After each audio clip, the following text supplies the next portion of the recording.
अच्छा ये बताइए ना अब्दुल्ला, एक बहन से मुझे एक बात और याद आ गई। देखिए कि जब आजम खान साहब मंत्री थे, बड़ी बात हुई कि भैंसों को पुलिस ढूंढ रही है। उस वक्त भी बड़ा सरकार में थे उस वक्त आप लोग। मैं आप समझ गया आपका सवाल जी।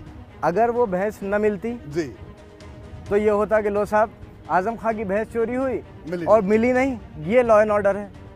और वो मिल गई तो भी जी बन जाए अगर बात तो लोग कहते हैं क्या क्या, और बात बिगड़ जाए तो क्या क्या नहीं कहते।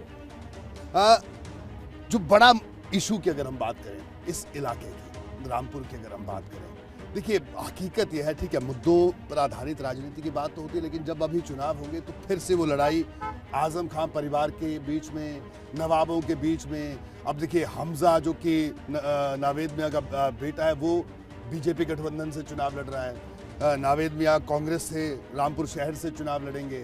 बीजेपी ने भी यहाँ पर प्रत्याशी उतारा है अपना, रामपुर शहर की बात करें, और उन प्रत्याशी को आप बड़े बखूबी जानते होंगे, मैं दावे के साथ। मैं नहीं जानता, नाम तो सुना होगा। ना मैं जानता हूँ ना मुझे जानने की जरूरत है जी। ना मैं जानता हूँ ना मैं ये जानता कि नवाब परिवार से कौन लड़ रहा है।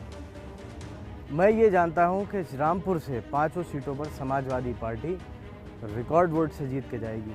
आज आप ये बात कह रहा हूँ आपसे, मालिक करे कि 10 तारीख को ये बात हकीकत साबित हो। और जहाँ तक रामपुर का सवाल है जी, तो यहाँ की सियासत में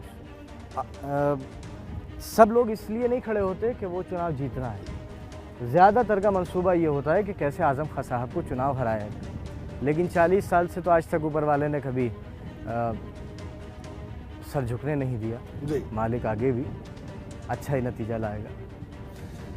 ठीक है अब्दुल्ला, बस बातचीत के हम आखिरी दौर में हैं, और हालांकि आपने बड़े सारे सवालों का बड़ी बेबाकी से जवाब दिया, इसमें कोई शक नहीं है। देखिए जो आपकी उम्र है, जाहिर सी बात है उस उम्र में मैं फिर से उसका जिक्र कर रहा हूँ कि कई सपने होते हैं कि हाँ हम यहाँ घूमेंगे, हम यहाँ फिरेंगे, लेकिन आपको जेल की यात्रा करनी पड़ी। और अब देखिए आपके कंधों पर जो जिम्मेदारी है बहुत बड़ी है, क्योंकि आजम खान साहब की विरासत है ये। उस विरासत को आगे लेकर जाना, और चुनौती सामने भारतीय जनता पार्टी है। तो ये इस चुनौतियों के बीच में अब्दुल्ला अपने आप को कहाँ देखते हैं? देखिए मैं आपको एक बात कहूँ, अगर आप ये या किसी की भी ये सोच है कि आजम खान किसी एक आदमी का नाम है, किसी एक हड्डी गोश्त के इंसान, देखिए आजम खान नाम है एक तहरीक का, और वो तहरीक मेरे चलाने से आगे नहीं चलेगी।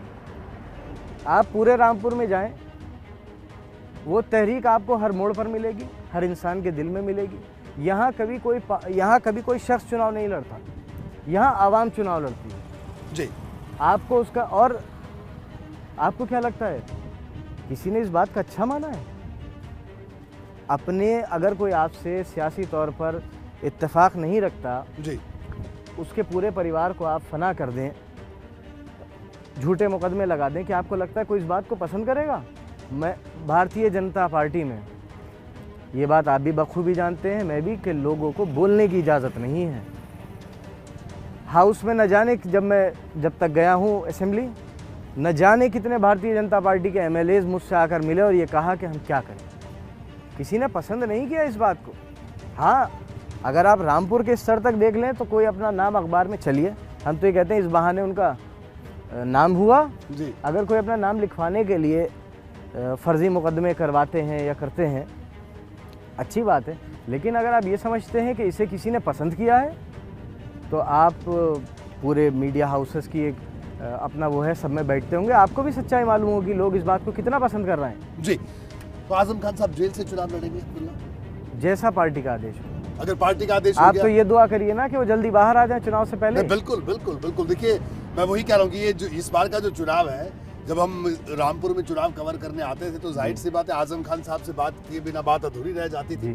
हालांकि वो बात आज हम आपके जरिए पूरी कर रहे हैं, लेकिन ठीक है, आपका कहना है कि अगर पार्टी कहेगी तो चुनाव लड़ेंगे, ये तो ये माना जो पार्टी का आदेश होगा जी, जैसा पार्टी कहेगी। तो मेरी जो जानकारी की पार्टी ने तो आदेश कर दिया है, हो सकता है मेरी जानकारी गलत भी हो।